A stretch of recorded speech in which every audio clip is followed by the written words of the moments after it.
Bonsoir à tous, bienvenue dans votre émission La Réunion Léla.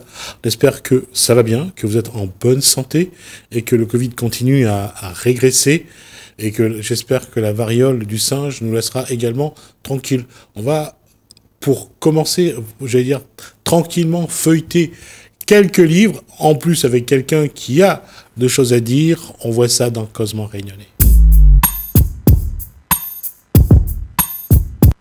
Kousou bonsoir. Bonsoir Gismi. Alors quand je dis qu'on va feuilleter avec quelqu'un qui sait le faire, bonsoir Kelly. Bonsoir. La Pierre Ledoyen. La Pierre Ledoyen. Je pensais que la Pierre elle arrivait enfin, mais finalement je me trompe. Un petit hommage à mon mari quand même. Ah non, je tiens absolument à m'excuser auprès de son mari. De ma part, il n'y a aucune volonté de créer des troubles dans le ménage. Effectivement. Donc, surtout par les temps qui courent. Bonjour Kelly, bonsoir Kelly, pardon. Donc on a l'habitude de te voir chroniquer avec nous pendant les vacances scolaires. Attends, redis le mot. Non, c'est important. Je veux l'entendre. Je disais qu'on avait l'habitude de chroniquer. Ah, Chroniquer. Avec nous. Du verbe chroniquer. Je chronique. Avec nous pendant les vacances scolaires. Donc là, tu nous reviens avec un titre. Oui, alors donc Une fille debout de Sabrina Dijou, donc avec Audrey Sangoumian. Alors donc Audrey comment Sangoumian. D'accord. Voilà. Alors en fin de compte, c'est un livre. Alors tout d'abord, c'est un témoignage de vie. Voilà, il faut savoir que c'est un témoignage de vie. C'est alors ce n'est pas une fiction, ce n'est rien de tout cela. C'est juste voilà, ce que j'appelle un témoignage de vie, c'est-à-dire c'est un témoignage de son parcours. Voilà, donc il faut savoir que c'est une fille qui est qui est encore en vie, d'accord. Donc elle est âgée de 35 ans et elle est atteinte donc dès son plus jeune âge du syndrome d'alcoolisme fœtal. Voilà. Alors le SAF, voilà, le SAFE, SAF, c'était voilà. le SAFE et qui a été défendu par la sénatrice. Alors, pour pas que je me gourre, donc c'est une sénatrice de La Réunion qui a porté ce projet, qui a fait qu'on mette cette note d'information sur les bouteilles d'alcool, comme quoi c'est dangereux pour les femmes enceintes. Exactement. Le temps que je trouve le nom, je vous dirai ça tout à l'heure. Voilà. Et donc, ce qui est donc intéressant dans ce livre, c'est que loin de toute il n'y a pas de plainte finalement dans ce roman. C'est en fait l'objectif, c'est tout simplement nous expliquer comment, avec son état, voilà, elle a pu acquérir une certaine autonomie. Voilà, c'est-à-dire quand j'entends il faut entendre l'autonomie dans le sens où actuellement donc elle a son appartement. Juste mettre un cadre, c'est que les enfants qui sont victimes du SAF, du syndrome alcoolisme fœtal, naissent avec des séquelles neurologiques. Et parfois, l'handicap est visible tant physique que mental, quoi. Mais parfois, il paraît que c'est pas visible. Que c'est là, mais bien sûr. Ouais. Quand c'est neurologique, c'est pas visible. Parfois, ça peut être une simple, j'allais dire une paralysie faciale. Ah oui. Okay. Donc à ce moment-là. Elle a quand même au niveau moteur et au niveau donc physique. Il faut savoir donc qu'elle se déplace donc en fauteuil. Voilà. Mais en fait, ce qui est intéressant dans ce bouquin, c'est que, outre toutes les considérations médicales et voilà, en fait, elle nous en parle pas plus que ça. Elle, ce qui l'intéresse, c'est de montrer que malgré cela, elle arrive à cette autonomie. Voilà, c'est vraiment le maître mot en fait de son roman. Elle fait son chemin. Elle fait son chemin. Et elle fait son chemin sans plainte, avec cette obstination de se dire bon, écoute, j'ai ça, je suis comme ça. Ma mère, à un certain moment de sa vie, elle était comme ça pour X ou Y raison, d'accord. Mais moi, j'ai décidé d'avancer. Voilà, et c'est ce qu'elle met vraiment en avant dans son témoignage. Et c'est ce qui fait qu'on se retrouve finalement. Juste encore une fois, dans ce qu'on disait lorsqu'on parlait de transmission, là encore, c'est une femme qui souffre d'alcoolisme et qui va transmettre malheureusement sa souffrance. Exactement. À son enfant. Et là, ce qui est bien, c'est que cet enfant ne va pas se plaindre. Non, elle va pas se plaindre et on comprend que, alors bien évidemment, à un moment, elle va chercher des réponses. Parce que forcément, il y a cette phase où elle re-rencontre, entre guillemets, sa mère et elle lui pose la question fatale, ben, comment ça se fait qu'à un moment, tu as pu ingérer tout cet alcool-là sans penser à moi, finalement. Et donc, la mère lui donne son explication et on pourrait croire qu'après, tout se passe bien et elles ont des relations. C'est là où ça se complique, justement. Oui, voilà, donc je veux pas déflorer le sujet. Non, c'est intéressant. Pourquoi ? Parce qu'on croit toujours que l'explication découle de soi. va apaiser un peu la douleur. Généralement, quand on se rend compte la futilité des explications. Oui, parce que c'était un état dans un instant T. Exact. Voilà, donc après elle, concrètement, elle en fait ce qu'elle veut de cela. Et dans son parcours, on voit qu'elle est bien au-delà de ça. Et c'est ce qui rend son récit poignant. Il n'y a vraiment pas d'apitoiement, voilà, il n'y a pas de renoncement, en fin de compte.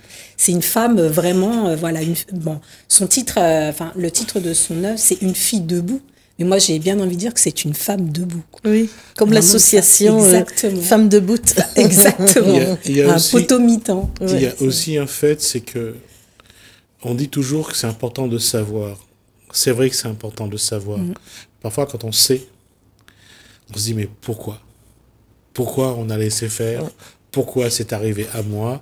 Et après, il va falloir encore un travail pour l'acceptation. Exactement. Et ça, même si elle écrit aujourd'hui ce livre, si elle fait ce récit, c'est que elle a accepté. Exactement. Et elle essaye de faire comprendre aux gens que de toute façon, ça va rien changer. Qu'on en veuille à la terre entière, qu'on en veuille à sa mère, qu'on en veuille aux gens autour, ça ne change rien. Exactement. Et c'est ce qui rend en fait ce récit poignant parce que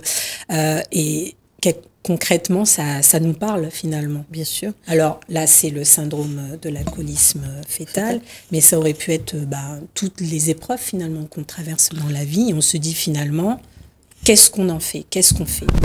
On est à cette étape-là de notre vie, pour X ou Y raison, qu'est-ce que j'en fais ? Et elle a justement cette abnégation de se dire, mais non, moi mon but c'est d'être autonome. Et ce syndrome, de toute façon, on le reconnaît, on en a appris mais que récemment. Avant, je me souviens la sénatrice Anne-Marie Payette, à l'époque, la sénatrice réunionnaise, au Sénat, qui s'est battue pour qu'on inscrit que l'alcool est dangereux pour les femmes enceintes, elle voulait absolument une prévention, justement, pour éviter le cas comme cette dame en est malheureusement victime, c'est de pouvoir dire aux femmes, faites attention. Oui, évidemment. Et le problème, c'est que là, il n'y a pas eu, d'ailleurs, dans le récit, la mère n'a eu personne pour lui dire, vous êtes enceinte, madame. Abstenez-vous. Contexte social particulier. Oui. Mais moi, je me souviens quand j'avais 10 ans et que je regardais les femmes enceintes autour de moi, certains buvaient quand même. Et il n'y avait personne pour dire... et c'était... voilà, et ça ne s'est pas dit.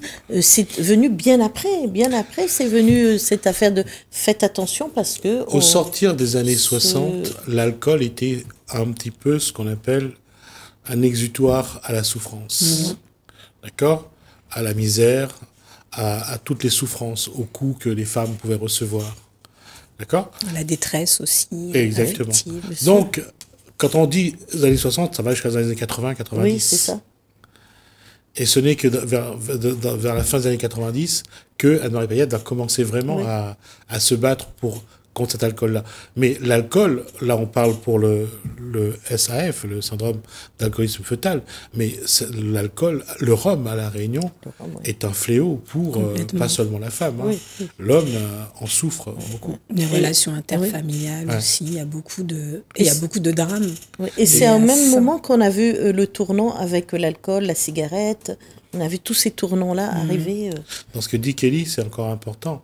Alors, très important parce que quand on parle de l'alcool, ça a permis, ça a amené beaucoup de drames, que ce soit les meurtres, les coups, les viols, l'inceste, les choses dramatiques en fait qui marquent le carcan familial.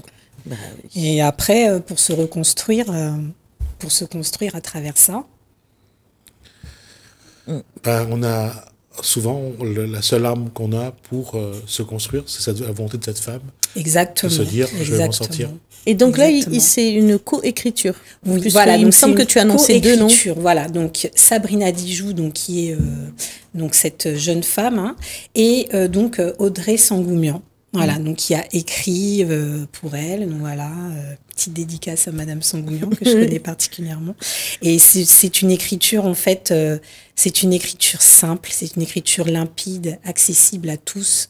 En fait, on cherche pas à utiliser une nomenclature spéciale au niveau médical et tout. Là, c'est vraiment de l'ordre de l'intime, de l'ordre du parcours, de l'ordre du témoignage. Parce qu'il faut savoir que cette jeune femme, elle continue en fait ses interventions.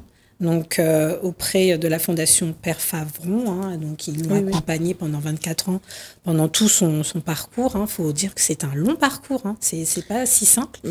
Et donc, en fait, elle continue à faire des interventions pour dire que c'est possible.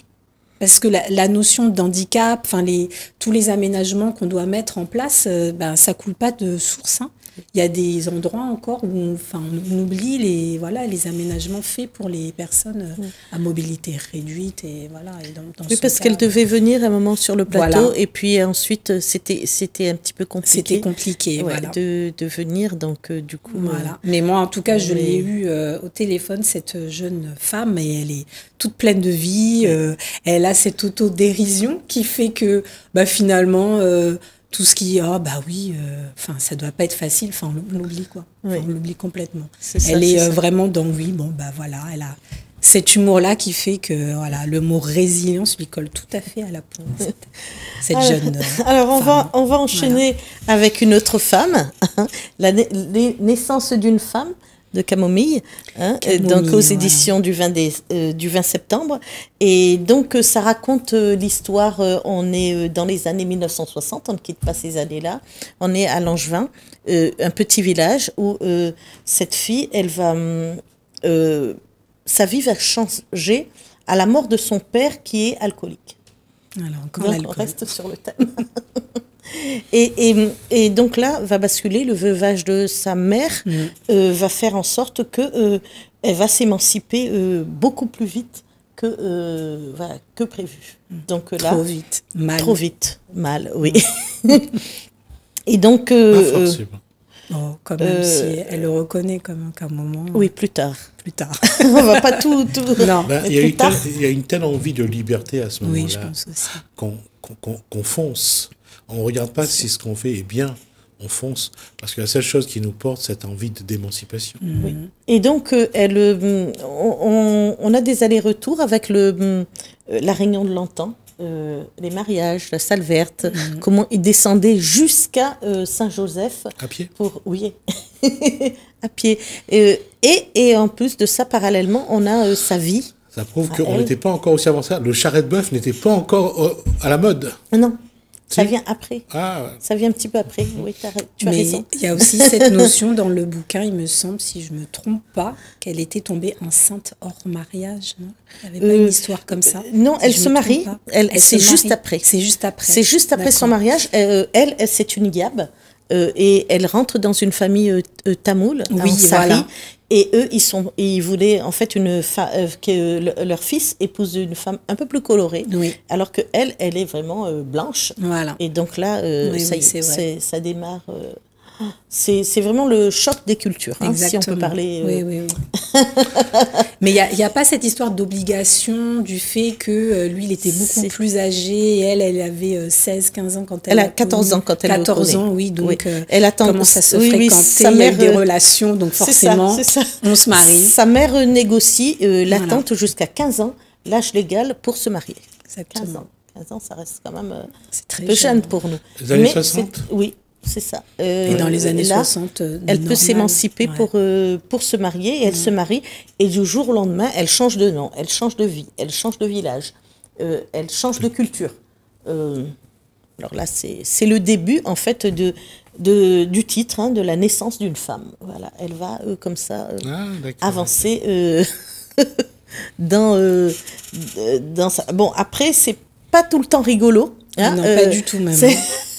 c'est pas tout le temps rigolo, mais Pourquoi il y a Kelly des moments quand même. Pourquoi Kelly s'identifie à cette femme plus que qu'au Non, en fait, non, c'est pas une question que je m'identifie, c'est une question que... Même Kousseau va rigoler. Non. Mais en fin de compte, moi, je suis sensible aux romans écrits par des femmes qui racontent en fait leur parcours de vie.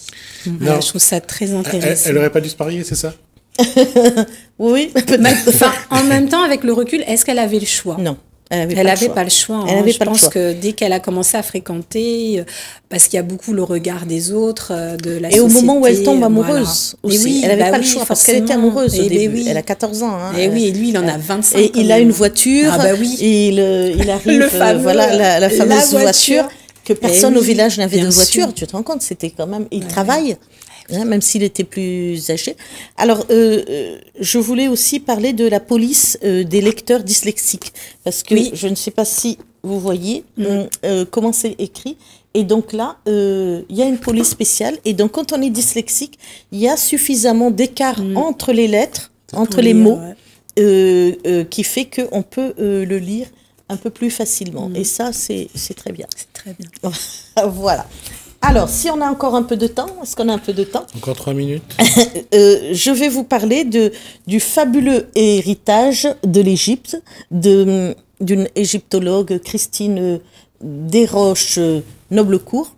Je ne sais pas si vous la connaissez. En fait, bon, elle nous sort ce livre hein, qui date un peu, mais qui a qui est comme un dictionnaire de l'Égypte, en fait. C'est Enfin, Nefertiti sur la photo? oui, il y a Nefertiti, il y en a, il y en a bien d'autres. Et dans ce livre, on apprend énormément de choses. Elle fait le lien, en fait, entre... c'est pour ça que ça s'appelle l'héritage, le fabuleux héritage, entre ce qui s'est passé en Égypte et nous aujourd'hui. Et il y a quelque chose qui m'a toujours touché, c'est de voir les croix. Là, c'est la croix égyptienne. Oui. Et comment quand même, elle ressemble Ah oui, à la croix chrétienne ou même à la croix Lorraine, de la croix de Lorraine d'ailleurs. C'est impressionnant de voir les croix et de voir la croix gammée, ce qui est devenu la croix gammée parce que les nazis l'ont utilisée, qui est aussi bien de l'Inde que d'Égypte d'ailleurs. Oui. Cette croix-là, elle n'a jamais été utilisée pour faire la guerre, pour martyriser. C'était une croix au départ. Oui, ouais, et comment utilisée. il a suffi 4 ans de guerre que des soldats jettent l'opprobre sur cette croix gammée. Quoi. Oui. Donc on a les fables satiriques, on a le tilapia qui est le poisson qui emmène l'âme des défunts. En fait, on retrouve le calendrier, on retrouve... Comment on appelle ce poisson? Tilapia. Vous savez ce que c'est le tilapia à La Réunion? Non, le petit poisson... Non, c'est le poisson que vous mangez qui est... Ouais, le tilapia. Voilà. Ouais. Et ben celui-là, c'est... pour eux, c'est considéré comme le véhicule de l'âme du défunt vers une nouvelle renaissance. Et je pense qu'il y en a qui vont se poser avant de manger le poisson encore. Hein. Et c'est pour ça qu'il y a Des fois, tu manges une âme. qui ne mangent pas. Puis le calendrier, après les plus connus, hein, Jules César, Toutankhamon, enfin voilà. Toutankhamon. Toutankhamon. Pas tout en carton. Ouais. Et tout en canon, non plus. Toutankhamon. Tout en camon. Voilà, etc. En plus, les sauterelles, en fait, tout y passe, tous les symboles y passent, et vraiment, il est fabuleux. On parle des 7 plaies aussi, d'Égypte? Non. Ouais, ça, c'est plus religieux. Ouais. Non, elle évoque, mais pas vraiment. Ouais. D'accord. Pas vraiment. Elle l'évoque pas. Elle passe rapidement sur ce qui est religieux. Non, parce que si on parle des sauterelles, Oui. c'est une des 7 plaies d'Égypte. Donc, Oui, c'est vrai, c'est vrai. Mais bien après, hein, ce qu'elle dit sur les sauterelles, c'est que c'est l'idée de multitude d'éléments de décoration qui est ensuite devenu un fléau. Mais c'était au départ, à la naissance, quand elle traduit les hiéroglyphes, elle dit que c'est vraiment la multitude qui se représente par ce signe de sauterelle. Et qu'ensuite, ça a été détourné. Voilà. Ah, d'accord. Et puis, elle s'arrête là dans l'explication. Elle est que du point de vue historique. Voilà, elle n'approfondit pas après sur le... Parce que ça va vite, il y a une multitude de choses. Hein. Alors, pour les hiéroglyphes, on va faire un clin d'œil aux 2 frères Champollion. Etc. Parce que c'est eux. C'est un des deux frères qui a trouvé la façon de traduire les hiéroglyphes et qui a permis donc de connaître l'Égypte de Ramsès. Ouais. Et elle vient après dans cette lignée-là pour expliquer. Merci Kousouibou, merci à Kelly Lapierre le doyen. Merci. Salut également son mari. Merci à vous pour ce moment. Merci à vous de nous avoir suivis. Merci à vous de nous avoir suivis. Pas vraiment parce qu'on va reprendre, on va avoir une suite juste après. Merci Kelly Lapierre le doyen. On va nous marquer une pause. On se retrouve juste après.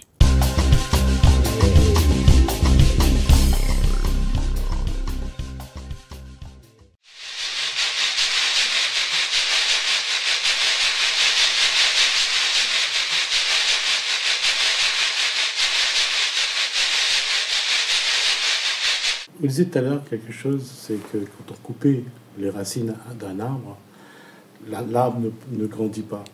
Notre génération, que ce soit ou que ce soit moins, la manque à nous un affaire. C'est que nous ne connaissons pas notre histoire. La pas raconte à nous, l'école n'a pas raconte à nous notre histoire. Elle n'a pas eu des gens. C'est nous qui l'a pas tirodé. Pour connaître ce que nous connaissons aujourd'hui, nous l'a pas tirodé. Comment faire aujourd'hui pour transmettre aux générations qui arrivent notre histoire, nos origines, nos traditions, nos racines. Quoi nous doit faire nous? Parce qu'il ne faut pas compter sur l'école, il ne faut pas compter sur l'éducation nationale, il faut compter sur nous.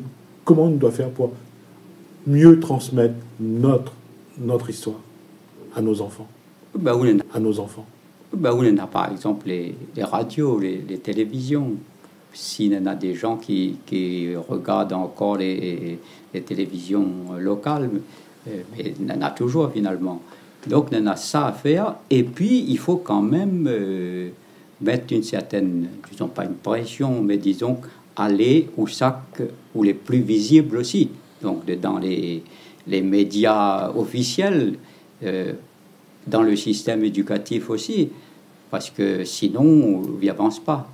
Donc, faire reconnaître finalement tout ça par les instances que les plus élevées, soi-disant. Est-ce que vous pense que ça va encore le fait que vous n'avez pas connu votre histoire, vous n'avez pas connu bonne tradition? C'est que grand-père la raconte à vous, c'est que ton père la raconte à vous, c'est que votre grand-monde la raconte à vous. Mais vous ne l'avez pas fait dans un livre. Est-ce que quelque part aujourd'hui vous dit que s'il avait appris ça à l'école, il aurait aidé à vous? Oui, certainement. Il aurait perdu moins de temps finalement, il n'aurait pas perdu de temps du tout. Après, peut-être il y en a un temps pour enseigner aussi, parce qu'il ne peut pas revenir là-dessus trop tôt.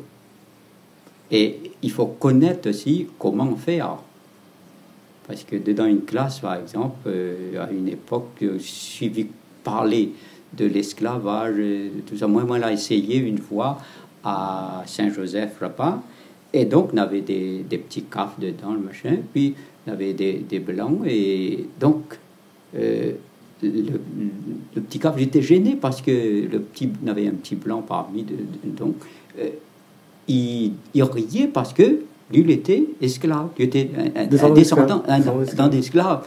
Donc, il comprend comment ils mettent l'enfant dans une situation où ça finalement lui racoquille à lui, finalement. Parce que autour c'est pas ça. Donc, il n'a pas connu ça, il n'a pas envie de connaître aussi d'une certaine manière. Il a été caché à lui par sa famille, par tout le système. Donc, voilà.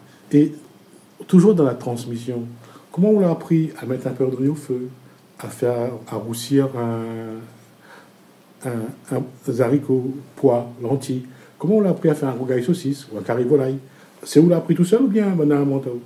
Oui, l'a montré, mais c'est que où il était présent. Oui, l'a montré, mais c'est que où il était présent à regarder.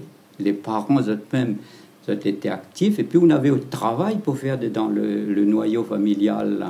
Si on était un petit garçon, donc on avait le bois pour aller chercher, on avait de l'eau, on avait différentes corvées, aller de manger la pain et tout ça. Et quand on vient s'asseoir sur votre petit banc, ou bien, je sais pas, même sur un galet dehors, vie méritée aux assiettes mangées. Donc, la vie connaît la valeur des choses. Tandis que de nos jours, ne connaît plus finalement la valeur des choses, toutes les données et donc les dommages. Justement, c'est ça que nous la perte, c'est que nous ne connaissons plus la valeur des choses, la valeur de ce que nous en a, la valeur du travail, la valeur de l'effort, la valeur de l'amour, de la famille. Ça nous la perd. Oui, nous l'a perdu et nous perd finalement de plus en plus. Nous reste finalement, nous sommes à la surface des choses, nous ne sommes pas au fond. Et de nos jours, l'information, par exemple, l'information, elle y arrive. Après, on a l'information, et puis on a la transformation. Mais si une information qui chasse l'autre, il n'arrive pas, il ne descend pas en formation pour faire la transformation à l'intérieur, pour que cette connaissance-là, parce que la connaissance, c'est finalement naître avec, c'est-à-dire renaître. Donc, il n'avance pas. Voilà, c'est ça. Ou, en tant que réunionnais, en tant qu'ancien instituteur, en tant que papa, quoi vous donnerez comme conseil aux générations qui arrivent? On a donné des conseils, et puis, est-ce que vous serez écouté? Parce que le système est plus fort que vous. Donc, vous va tomber un peu comme un arriéré, toujours. Vous comprenez l'affaire? Donc, ça ne veut pas dire qu'il faut laisser tomber, mais seulement on doit toujours tomber comme un arriéré. Aujourd'hui, après, donc, mais si vous l'étiez bon, si vous essayez de faire l'essentiel, donc les jeunes, à un moment ou à un autre, vont revenir vers ça parce que tu vois la valeur. Mais de nos jours, étant donné qu'il n'y en a plus, il y en a de moins en moins ça, donc au fur et à mesure, il reste dans le superflu et pas dans l'essentiel. Encore une fois, c'est la prise de conscience. Prise de conscience n'est pas suffisant. Et là, après, c'est la prise de confiance et la rupture pour faire avec. Quand on vient de prendre conscience, il faut faire une rupture et puis une prise de confiance après pour redémarrer. Parce que vivre mettre la conscience dans quelqu'un, il est possible que demain, parce que tout ça il dérange à lui, il change de trottoir quand il passe à côté d'où. Parce que vous la dérange à lui quelque part. Hein? C'est comme si un petit peu l'exemple est machin, et il arrive, il voit quelqu'un en train de mettre la corde. Il arrête à lui et puis il coupe la corde. Mais la personne ne sera pas contente avec vous. Parce que, justement, là, dans sa tête, lui voulait faire ça, lui voulait finir. Là, après, c'est possible, puis ça raconte le monde qu'il est parti faire ça. Et comme lui est toujours vivant, les sœurs, comment lui s'apporte ça? Tu comprends? Donc la conscience, c'est une bonne chose, mais il faut, quand on a eu la prise de conscience, il faut qu'il y ait une rupture, c'est un bien grand mot, mais une rupture, et puis une prise de confiance pour aller dans l'autre sens, sans se débarrasser du passé. Le passé il est toujours là, mais il faut le passé n'est pas là comme un marécage, mais comme quelque chose qui permet à vous d'aller d'avant.